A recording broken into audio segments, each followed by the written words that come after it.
In this episode, we're going to be talking about whether or not practice really makes perfect.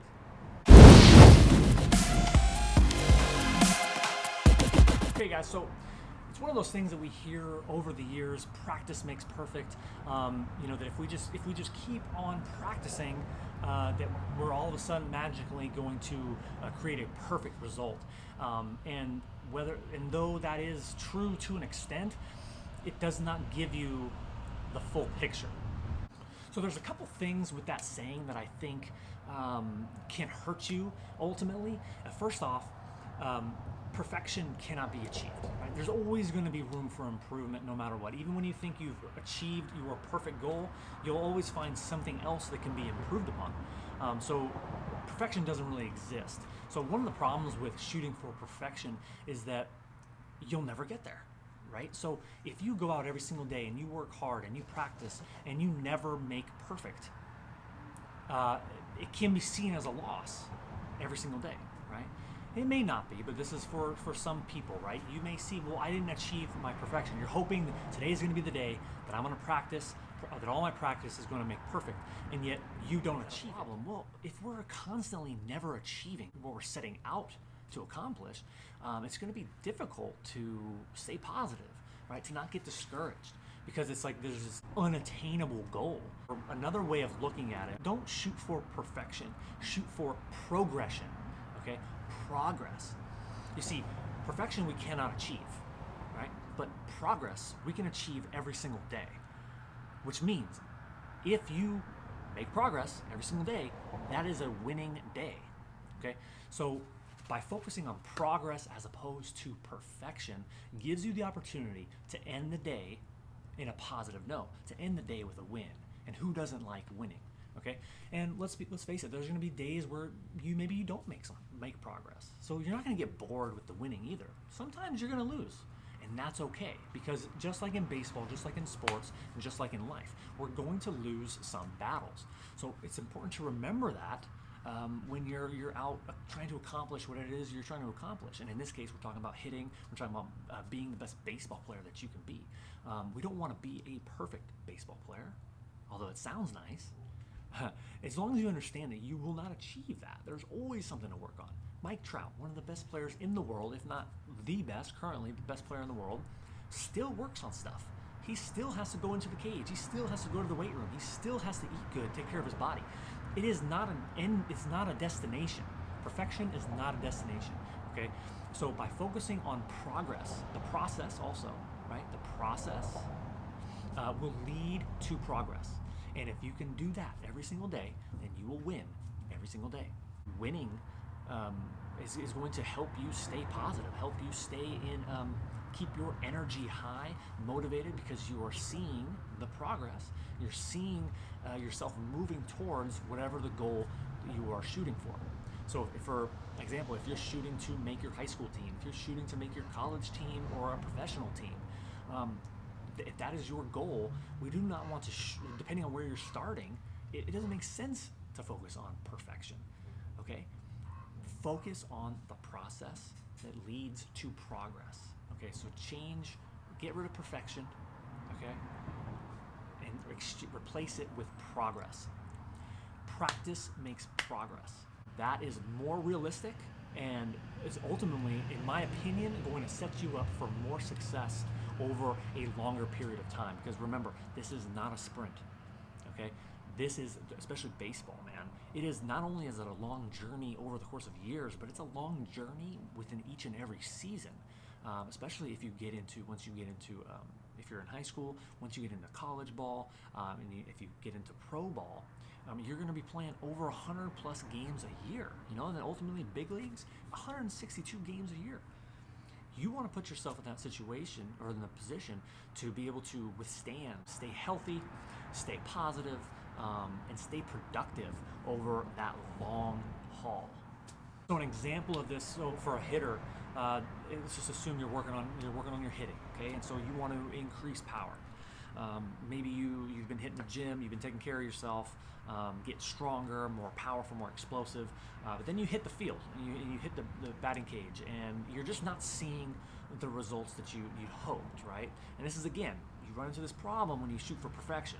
You want to go to the gym a few times, you feel stronger, you maybe look stronger, but then it doesn't translate into the bat and into the ball, ultimately going farther, right? Which is your goal.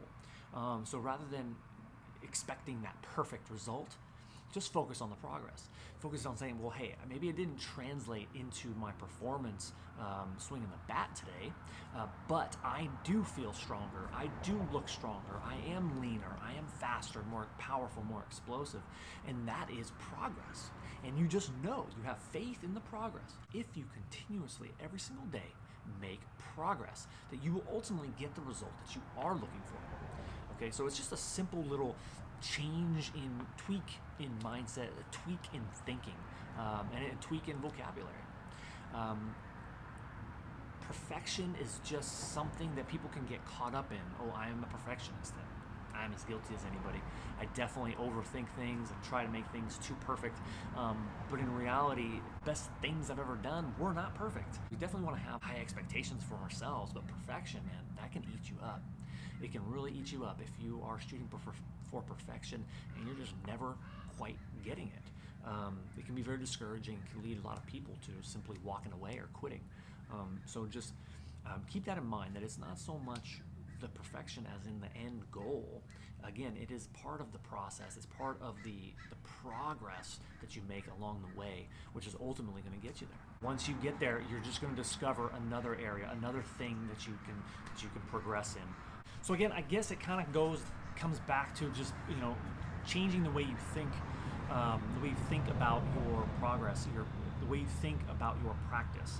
Okay, focus on making progress. Focus on being better when your practice is over than you were when you started. That's all that matters. Some days you're gonna make more progress than others, but as long as you are making some progress, even the slightest little bit of progress, that is a win. And you just have to learn to think of it that way, because every day is going to be different. So there's going to be some days where you don't make progress, and you have to be okay with that. Just know that's all right, man. I'm going to win the next day. And it's the same mentality that you need to have out on the field in a team setting during your season, right? Win the majority of the games. Win as many games as possible. But when you lose, accept it in stride. And even the late Kobe Bryant, which is a tragic story, but I heard an interview where he was saying, they asked him what he felt, I forget what the interview was, what he felt about loss, about losing. And he said losing excited him. And I thought, oh, that's interesting, not what I expected him to say. I knew he was going to come up with some kind of positive take on it, but I didn't expect him to say that he was actually excited or something along those lines, where he said, of course, he didn't enjoy losing, but the loss, when you look at a loss, you can see it as an opportunity to find something that needs to be improved on. Whereas maybe in a win, maybe another team doesn't play so well, so you can kind of roll out maybe with a subpar, something less than your best, and still roll out with a win. You don't get much feedback that way. So this is my interpretation of what Kobe meant. So by looking at it, like, yes, this is an exciting opportunity, because we now have a weakness somewhere in that game, or even as an individual, in your individual at bat. Maybe you lost in that bat. You say, this is an opportunity for me to find something that I can prepare for, that I can improve upon for next game, for next at bat, whatever it may be, right? Even if you're out on defense, okay? Any kind of loss, if you change the way you think about the loss, you no longer lose, because you're looking at it as an opportunity to gain something in return, right? So again, that just comes back to the mindset and how to think positive, is more so, not necessarily mean be positive, like it's a happy thing. Just change the way you think about it. So when I lose, no matter what it is that I'm doing, there is information in that loss that can help me for the next time. And you roll that information over. You roll it into your next practice. Okay? So you take that information from a loss, roll it into your next practice with a plan. Okay? To how to improve upon that weakness. How to improve upon that weakness, and then make progress that day. Okay? And that's the best that you can do. And then roll it out into the next game and translate it. If it doesn't translate, repeat the process to make progress. Okay guys, let me know what you think of this episode if you enjoyed it. If you're watching this on YouTube, please leave questions or comments in the section down below. If you're listening to this on a podcast, please hit subscribe and leave a review. I would greatly appreciate it. Again, if anyone would like to reach out to me, I'll leave my email and contact information down in the description of the YouTube or podcast details.